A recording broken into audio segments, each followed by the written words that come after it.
ambos no tienen una condición habilitante, o que, lo mismo, uno de los contrayentes o ambos tienen un impedimento para casarse. La oposición al matrimonio puede ser planteada desde el primer día de publicación de edictos. ¿Hasta cuándo?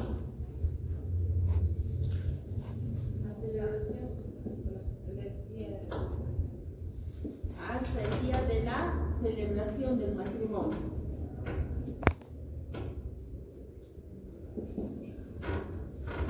Por eso es importante la publicación edictal. ¿Dónde se hace la publicación de edictos?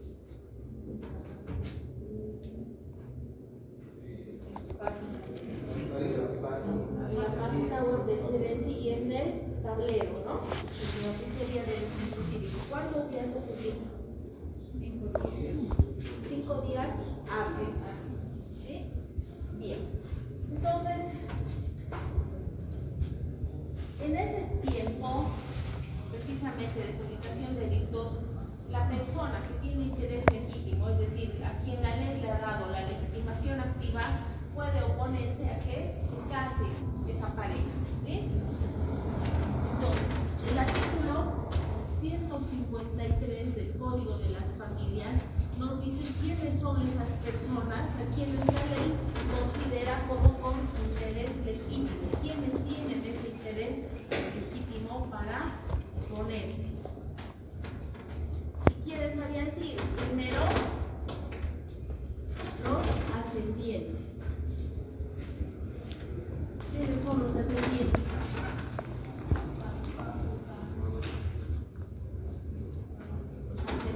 Los descendientes, los parientes por consanguinidad hasta el 4º grado.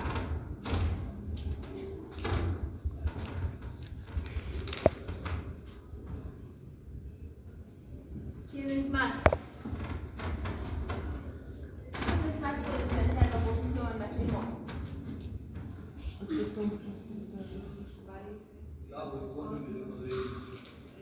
La o el cónyuge cuando nuestra pareja pretende contraer un nuevo matrimonio sin antes haber disuelto el que tiene vigente con nosotros.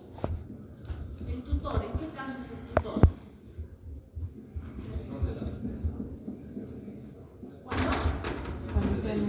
Cuando un menor de edad pretende casarse, ¿sí? O bueno, también puede ser. Y la autoridad indígena comunitaria campesina a la cual pertenece uno o ambos contrayentes. Y finalmente, las instituciones dicen que proveen protección a personas en situación de vulnerabilidad como son niñas, niños, adolescentes. Esta institución sería la Defensoría de la Niñez y Adolescencia. A estas personas la ley llama personas que tienen el interés legítimo, quienes tienen la legitimación activa para poder evitar que el matrimonio se celebre planteando la oposición matrimonial. ¿Sí?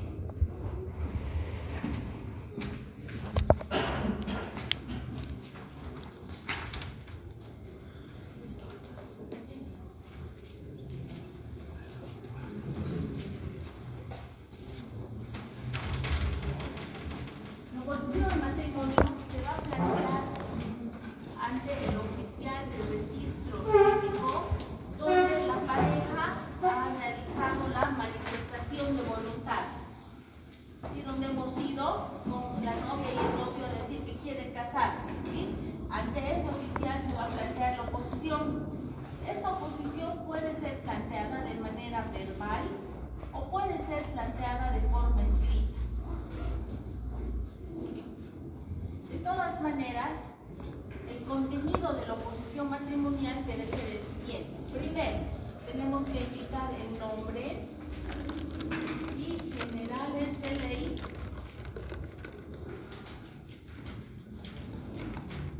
de quien plantea la oposición, de la persona opositora. Indicar qué relación tiene el opositor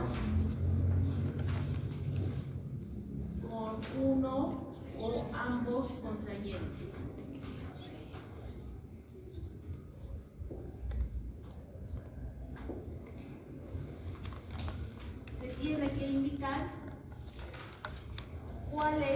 la condición habilitante que no tienen.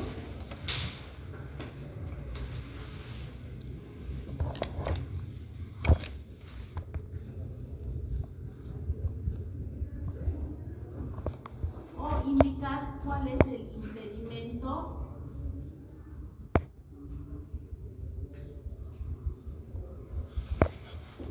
para que esas dos personas no puedan casarse. Y finalmente, acompañar los documentos o prueba que acredite la oposición que estamos planteando, ¿sí? Puede ser que, por ejemplo, hoy día, como estamos pasando clases, ustedes vayan y empiecen a buscar quiénes se van a casar mañana. Y sorpresa, mi esposo se va a casar mañana. ¿Me va a dar tiempo para recabar alguna documentación y poder plantear la oposición? Si ahorita ya todos están en sus casas, ya nadie trabaja a esta hora. Entonces, si no tengo la prueba en mis manos, hacer referencia del lugar donde puedo recabar esa prueba. ¿Sí?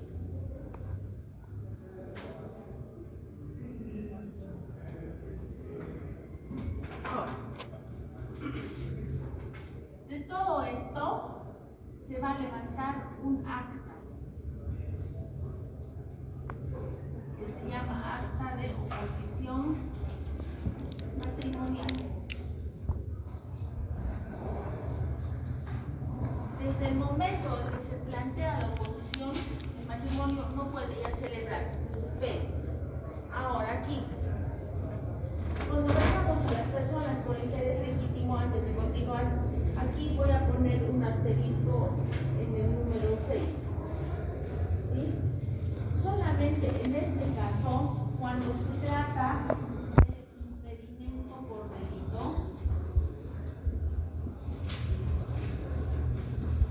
¿recuerdan en qué consiste el impedimento por delito? Siempre y cuando haya sentencia expiatoria. Ya, pero ¿qué pasa? ¿Cuál es el impedimento?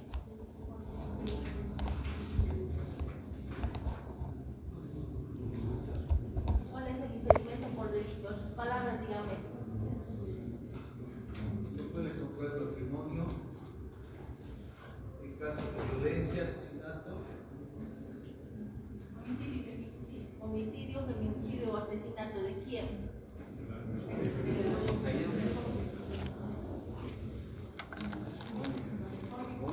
De su cónyuge. Ha matado a su esposo para casarse con su amigo. ¿O no? Algo así. ¿Sí? Entonces, en ese caso sabemos que hay un impedimento, pero debe haber una sentencia condenatoria ejecutorial. Solamente cuando se trata de impedimento por delito, cualquiera de nosotros puede plantear la oposición, pero no ante el oficial de registro cívico, sino ante el Ministerio Público. Y va a ser el Ministerio Público quien formalice la oposición ante el oficial de registro cívico. ¿Sí? Ya. Entonces, planteada la oposición, ya sea de manera verbal o escrita, tiene que tener el contenido. ¿Sí? Entonces se va a levantar un acta de oposición matrimonial y debe tener todo esto. Inmediatamente, dentro de las siguientes 24 horas, el oficial de registro cívico tiene que remitir esta oposición matrimonial ante el juzgado público en materia familiar que va a estar de turno.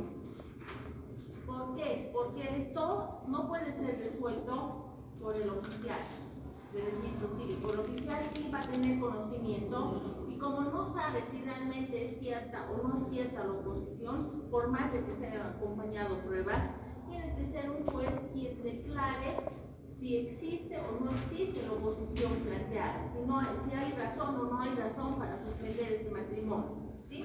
La celebración del acto matrimonial.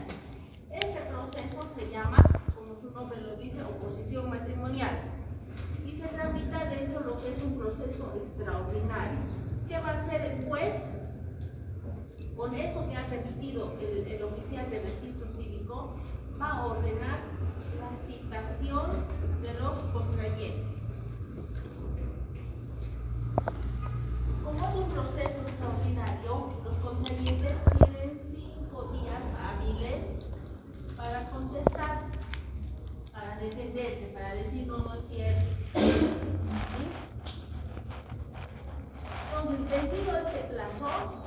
autoridad judicial va a fijar, con contestación o sin contestación, basta que haya habido la citación, va a fijar una audiencia. Y en esta audiencia el juez va a escuchar a la pareja, a los novios, va a escuchar a quien planteó la oposición, va a analizar obviamente la prueba y al cabo de la audiencia va a dictar su resolución. Esta resolución puede declarar probada la oposición. Si declara probada, esta pareja no puede casarse, ¿no? ¿Por qué? Porque falta una condición habilitante, porque existe una condición que la ley establecida. O puede declarar rechazar la oposición. Es decir, no había lugar a que se suspenda, no hubo motivo. Entonces, si rechaza esto, la parejita, los contrayentes pueden demandar el resarcimiento de daños y perjuicios que han ocasionado a ellos por haber suspendido su matrimonio, ¿sí? Porque sobre todo ahora cuando hablamos de matrimonio, vamos a pensar en el local, qué sé yo, todo lo que se ha contratado ya previamente, de repente ellos han perdido por la suspensión. Entonces, en este caso, en la vía civil se demanda el resarcimiento de daños y perjuicios por haber planteado una oposición y esta oposición ha sido desestimada.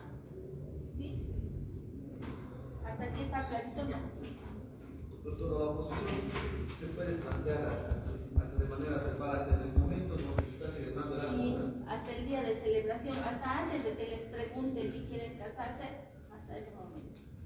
Pero tiene que demostrarse con la sentencia del juez, digo, con la oposición. No, la oposición puede plantear cualquiera de estas personas desde el primer día de publicación de edictos hasta el día de la celebración del matrimonio. Por eso es importante la publicación de edictos. ¿Qué contenido tiene el edicto matrimonial? ¿Qué debe decir?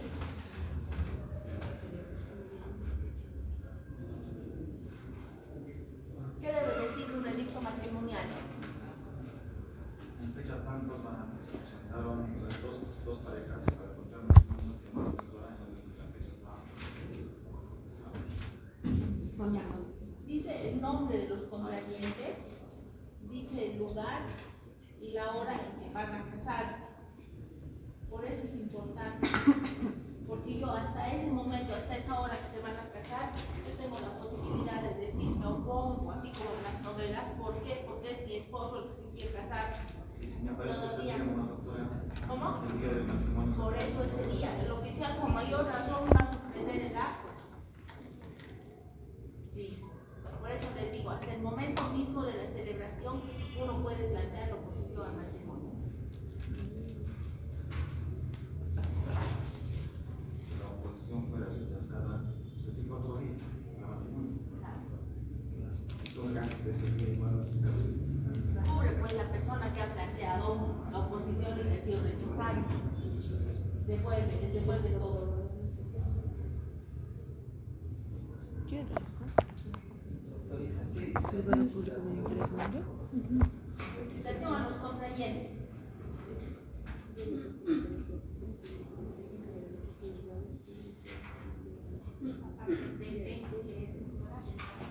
Daños y perjuicios.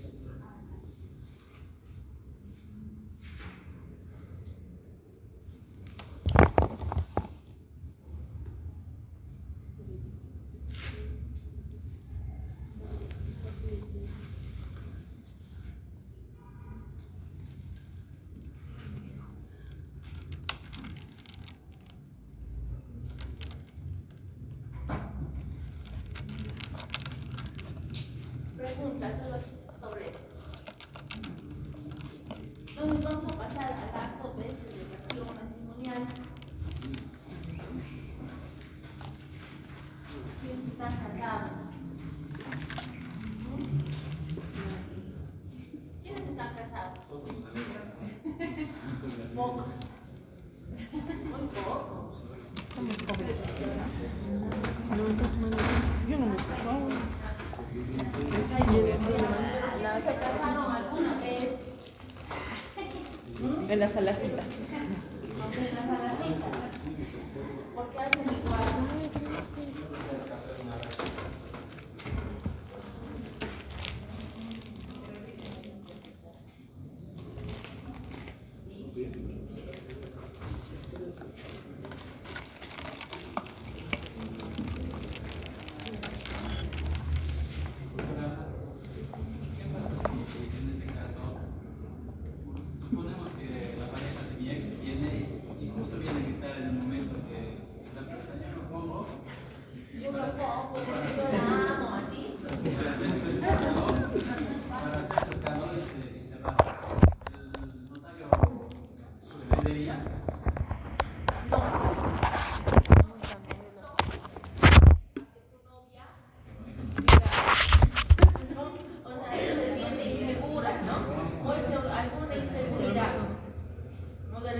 estaba bien tranquila y a partir de eso se pone mal, etcétera, y cuando le preguntan ella duda, excepto eso puede continuar. Oficial de registro, una cosa es notario y otra es un oficial. El notario no casa, el notario divorcia. Ahora, ¿sí? Solo el oficial de registro cívico casa, o sea, celebra matrimonio.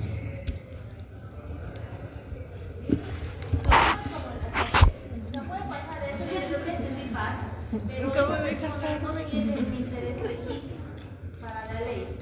¿No? Hemos visto, solo quienes están enunciados en el 153 son a quienes la ley les da la legitimación activa para poder realizar la oposición matrimonial.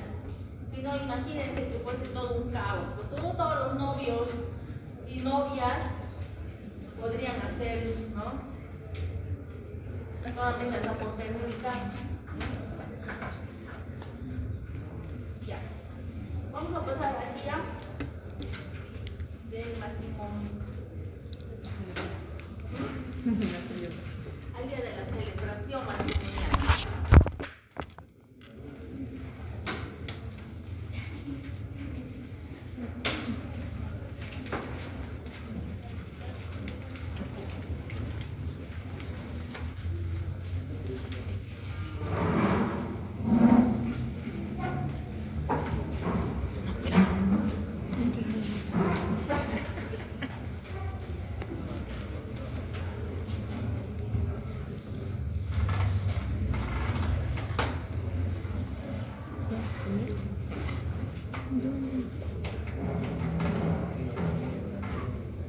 ¿Dónde quieres comer eso?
oficial, porque aquí la celebración también debe revestir las mismas formalidades que hemos visto hasta este momento, ¿sí?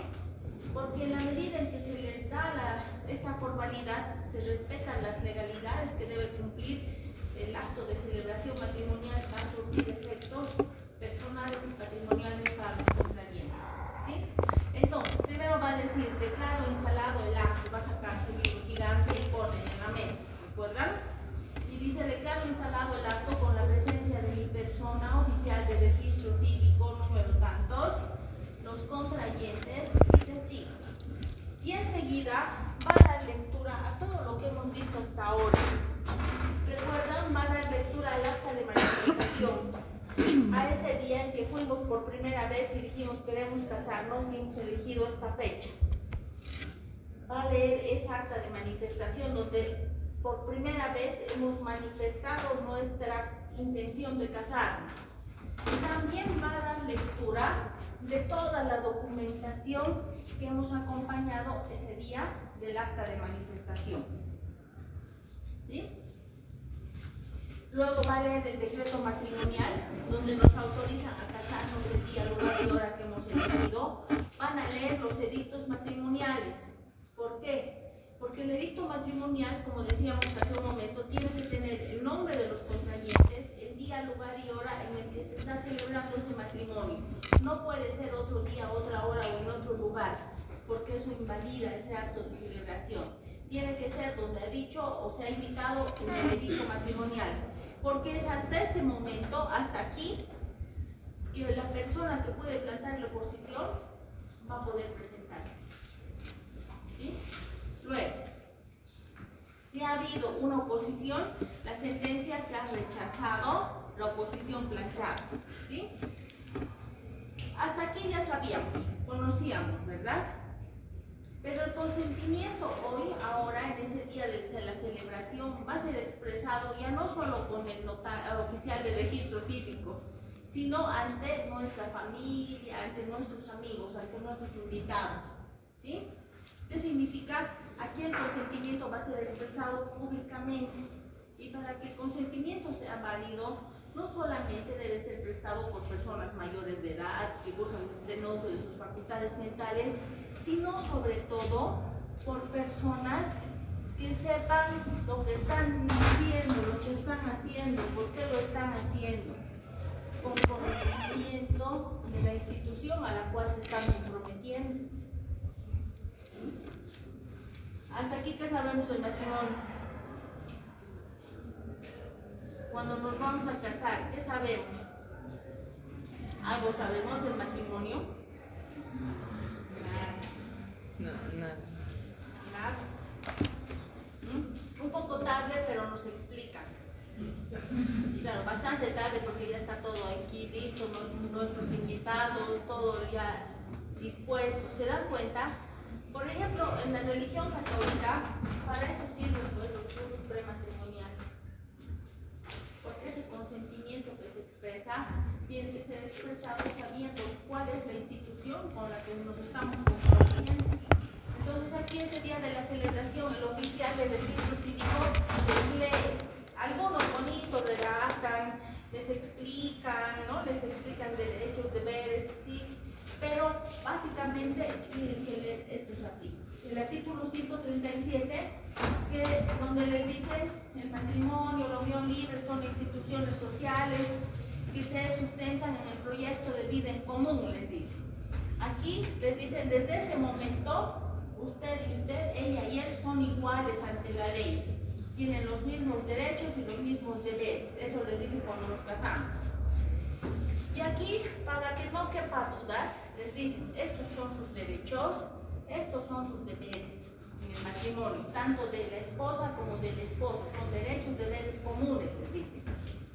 Y aquí, el 176 empieza, hasta aquí nos hablan de los efectos personales, derechos, deberes comunes que se establecen para la pareja.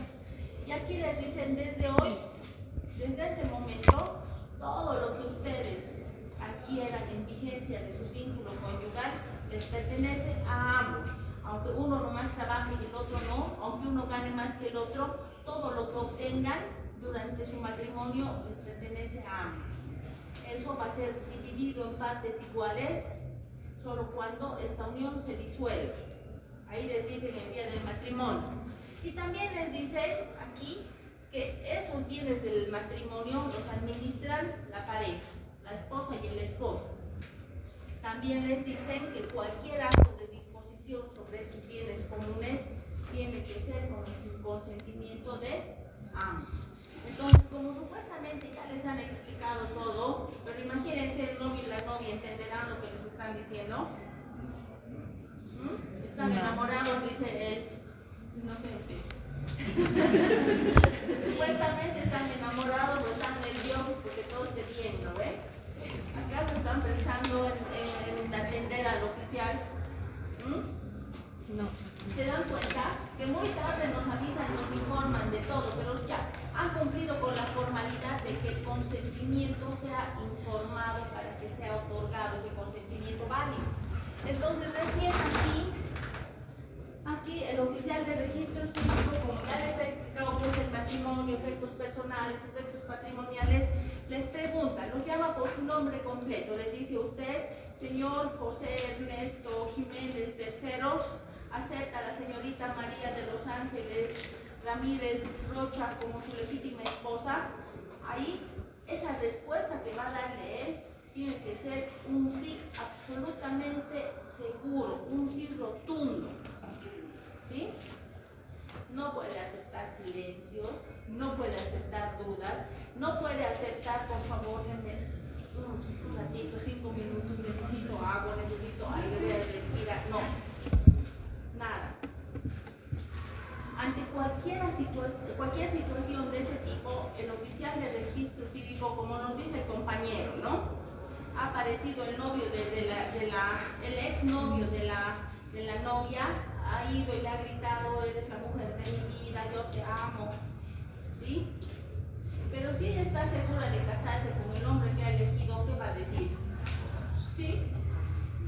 No, va a decir, no te preocupes, sí, a su pareja o no. Pero si no está segura, se va a poner a llorar, se va a poner nerviosa, y ahí ya no hay un consentimiento válido.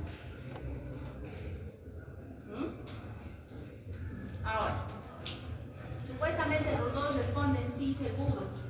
Entonces el oficial les va a decir, él es la única persona a quien, de acuerdo a nuestras leyes, el Estado le ha dado esa potestad de hacer surgir el vínculo conyugal. No hay otra persona en nuestro país, es un oficial de registro cívico. ¿Sí? Les dice, conforme a la ley y la potestad que yo ejerzo, emanada del Estado, los declaro unidos en matrimonio civil. ¿Sí? Inmediatamente suscriben el acta matrimonial. El acta matrimonial tiene un recuento de todo esto que les he explicado, que va a ser firmada por el oficial de registro cívico, los esposos y los padrinos y padrinos. ¿Sí? Si no hay padrinos no hay problema. Entonces, inmediatamente el oficial tiene que registrar la partida matrimonial. ¿No? Ustedes han visto, si ahora van con sus computadoras, ¿no? Tienen que ir porque inmediatamente tienen que subir todos esos datos del registro de la partida matrimonial al sistema, le sacan una foto a los esposos y tienen que subir también al sistema esa fotografía.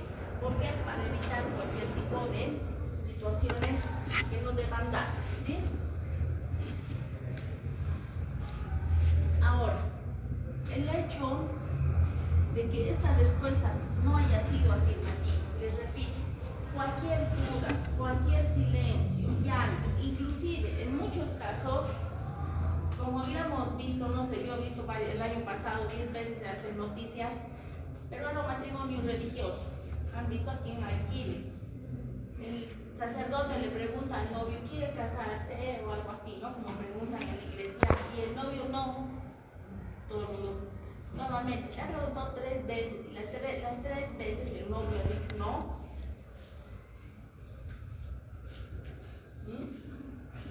Ahora imagínense eso en un matrimonio civil. El oficial inmediatamente debe suspender el acto. ¿Sí? Es posible que le digan, no, pero me equivoqué.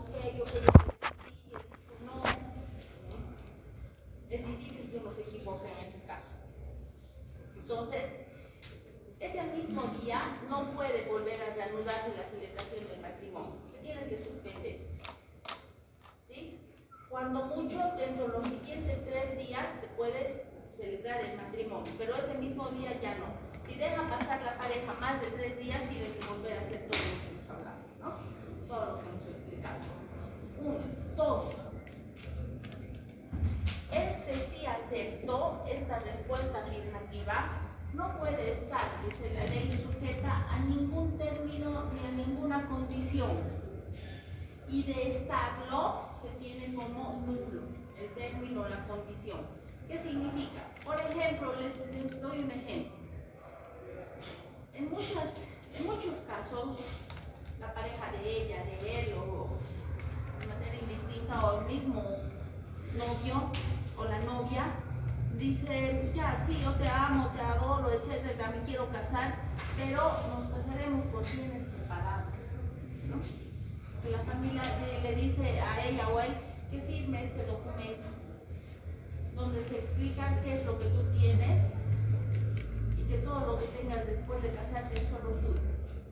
¿Sí? ¿Eso será válido?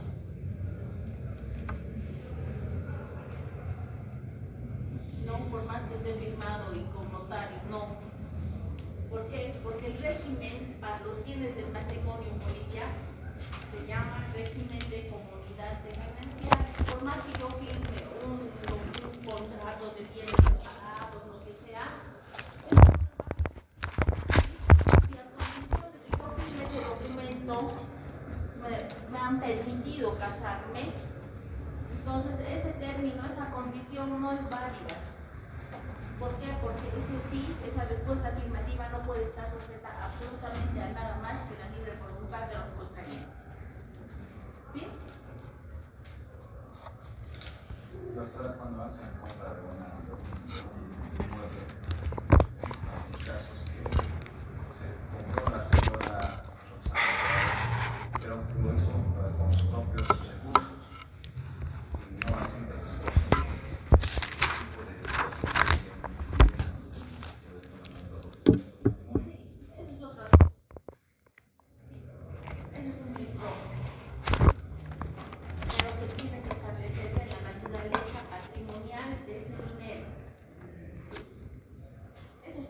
tipo de ustedes van a revisar el código y eso vamos a ver en otro tema. No hay lugar a dudas. Las divisiones de lo que son bienes propios y lo que son bienes comunes es bastante claro, ¿no? ¿Qué tipos de bienes se consideran propios? ¿Qué tipos de bienes se consideran comunes? Entonces ahí sí es una clase de bien propio. Estando casada, yo compro, digamos, un auto, pero con los ahorros que tenía de soltera, yo tengo que hacer saber en el contrato de compra-venta la naturaleza patrimonial de ese dinero. Porque de lo contrario se presume la ganancialidad de todo lo que tenemos mientras estamos casados. No en unión libre. Sí. Preguntas, dudas.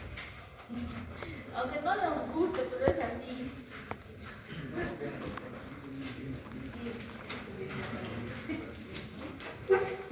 Muy tarde, pero por eso les digo, claro, ese es el detalle. Y de repente puede ser hacer un buen trabajo de tesis en decir por qué en este momento recién nos realizan qué es todo, cómo es todo. ¿Sí? ¿Por qué no antes, de repente aquí en esta etapa de manifestación de voluntad, ahí debería ser obligatorio de repente, hasta que incluso los contrayentes, hasta que puedan pasar una especie de curso, de todo lo que implica pues jurídicamente casarse, que no es fácil. Sí, la base del matrimonio es ese proyecto de vida en común que se sustenta obviamente en el amor que uno tiene a su pareja, pero eso en este ámbito surge de los efectos jurídicos. No es normal. No sé. No creo. No, pues no. Entonces no era amor. ¿No es? Dice bien, 3, 4 meses, 9. No hay tiempo.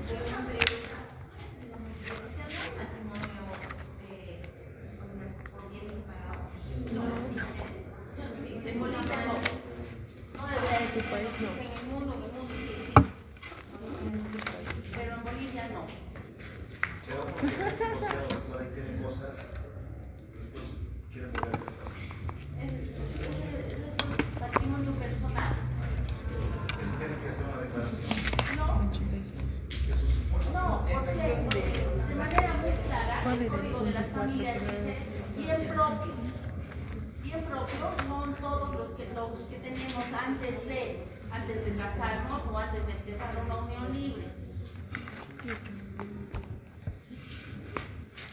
No es necesario entonces un documento de los bienes que tenían. No, el Código de Familia anterior hablaba de que la pareja, para evitar problemas, a esta manifestación de voluntad podía presentar una lista detallada de todos los bienes que tenía ella y los que tenía él, y eso formaba parte del legado matrimonial. Todavía yo sé que algunos oficiales de registro cívico aceptan, pero aceptan solo para que se casen tranquilitos. Pero la ley ya dice, especifica claramente la naturaleza de cada bien, ¿no? La calidad de cada bien. Sí. Doctorita, y en caso de que el bien de una casa haya adquirido cuando era todavía joven, una vez casado, la pareja pues ha aportado, ¿no? Como cuidar, como refaccionar, no sé, en este caso. Claro, las mejoras de un bien propio, las mejoras son bien propios, sí son bienes comunes. En caso de que se divorcien, usted va a devolver la mitad de lo que se ha gastado mejorando ese bien propio. Porque todo lo que obtenemos como el producto del trabajo de la industria que realizamos cuando estamos casados, nos pertenece a ambos, a él y a ella, aunque de los dos uno nomás trabaje y el otro no, aunque de los dos uno gane más que el otro, todo lo que obtienen es de ambos. Es más, la ley presume que además que todo es un bien común, ¿no? Desde que contraemos matrimonio civil o empezamos a convivir. Desde que decimos sí acepto, se constituye la comunidad de gananciales. Solamente ganancias, también pérdidas de toda tu cabeza. Todo. La comunidad de gananciales son acciones, derechos, obligaciones. Siempre las deudas, siempre y cuando sean en interés de la comunidad familiar. ¿Cómo? Todo. Pero si yo me he endeudado, por ejemplo, mi esposo se ha endeudado para ir al mundial en Dubái, de fútbol, eso no es de interés de la comunidad familiar, ¿no? Estaría dentro del matrimonio. No, es algo que solo a él le interesa, no es algo que nos interesa a toda la familia, si es una deuda de ese tipo, les digo. O que la señora se haya endeudado para hacerse unas cirugías estéticas, eso no tiene que ver con la comunidad del interés de la familia. Ahora, diferente es que yo haya sacado un préstamo, por ejemplo, para comprar un autito con el que yo voy a llevar a mis hijos todos los días al colegio, a la piscina, al inglés, a todo lo que deban hacer, ¿no? Eso es diferente. Esa deuda sí es el interés de la comunidad familiar. O, por ejemplo, si yo he sacado un préstamo, me he endeudado para ayudar a mi hermano o para pagar, sé yo, una deuda de algún otro familiar, eso tampoco es el interés de la comunidad familiar. Y eso se establece en algún artículo, ¿verdad? ¿Sí? Ya vamos a ver eso. Ustedes van a exponer eso. De eso les voy a hablar ahora. ¿Sí? Claro, porque vengo yo aquí a hablar, yo no sé si me escucharán o como las amigas allá están charlando de qué van a hacer más tarde, no sé. ¿No ven? Doctor, es que tu suena más confiable. No. Más confiable. No, ustedes van a explicar. Yo les voy a explicar. Obviamente yo no les voy a dejar así nomás. Yo les voy a explicar, pero algo hagan. Sí, porque yo les veo una carita.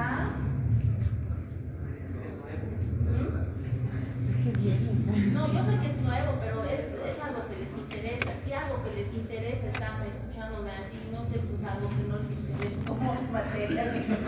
no sé qué harán. Sí, sí. Si les interesa, pues van a casar. ¿Cómo? A los que se van a casar les está interesando. No, y a los que se divorcian les interesa más. No, en realidad no tienes que pensar en eso. Tienes que pensar en que tiene que ser buenos abogados. A ver, chicos, escúchenme, la próxima clase yo me tengo que ir 5:30 punto. Nuestra clase es de 5 a 6:30, pero estoy indicando y pidiendo permiso. Yo debo estar en un acto a las 6 de la tarde. Ahora les digo, o sostenemos la clase o pasamos media horita. Así le da más tiempo a suspender. ¿Cómo? No, pues va a venir el otro docente. ¿Sí? Ustedes han visto su classroom. Les he mandado la sentencia constitucional y la opinión consultiva. La sentencia constitucional tiene 40 hojas. La opinión consultiva tiene 120, ¿no? Ya. Pero lean la sentencia. Ya.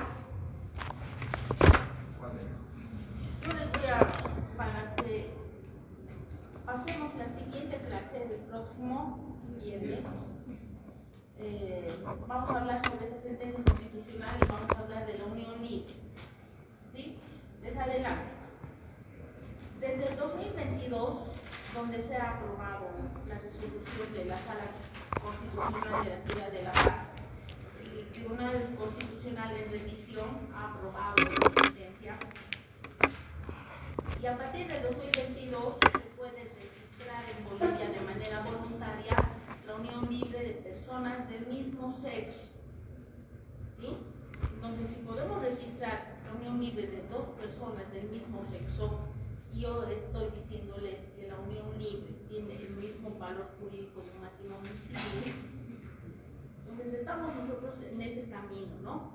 De reconocer en nuestra legislación. Y además que esta sentencia constitucional en la última parte recomienda a la Asamblea Legislativa Plurinacional que adecue no solo la Constitución, sino el Código precisamente a esta sentencia, ¿no? Y esta sentencia se basa principalmente en esa opinión consultiva.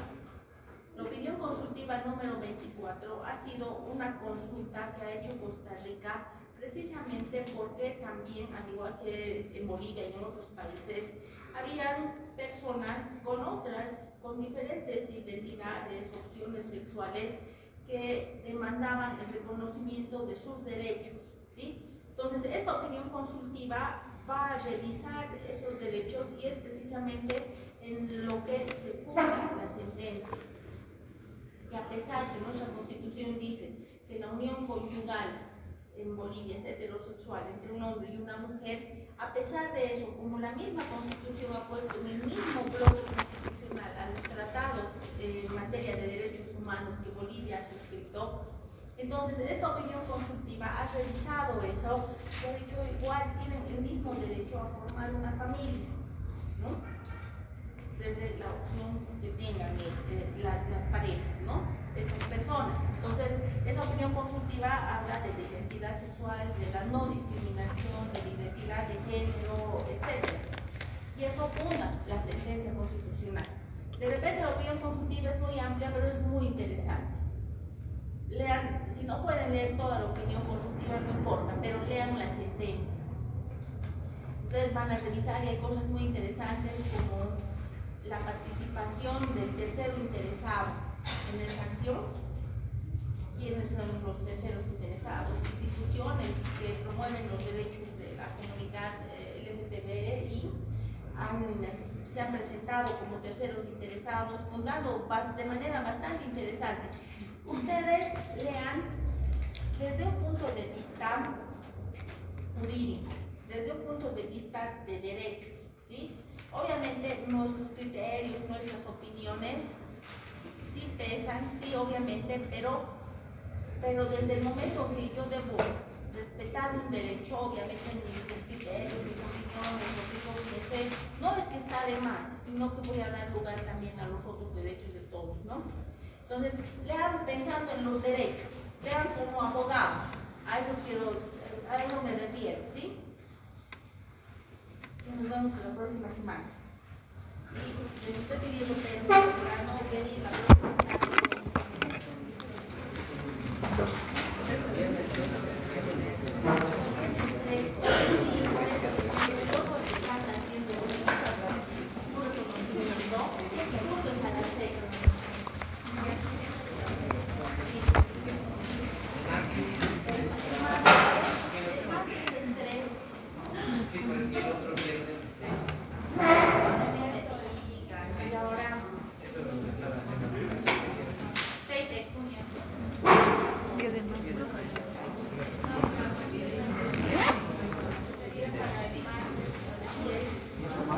Una semana no nos vamos a ver porque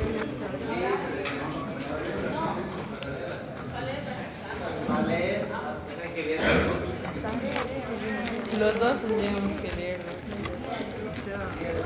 Tarea. No, les voy a mandar el video de la clase que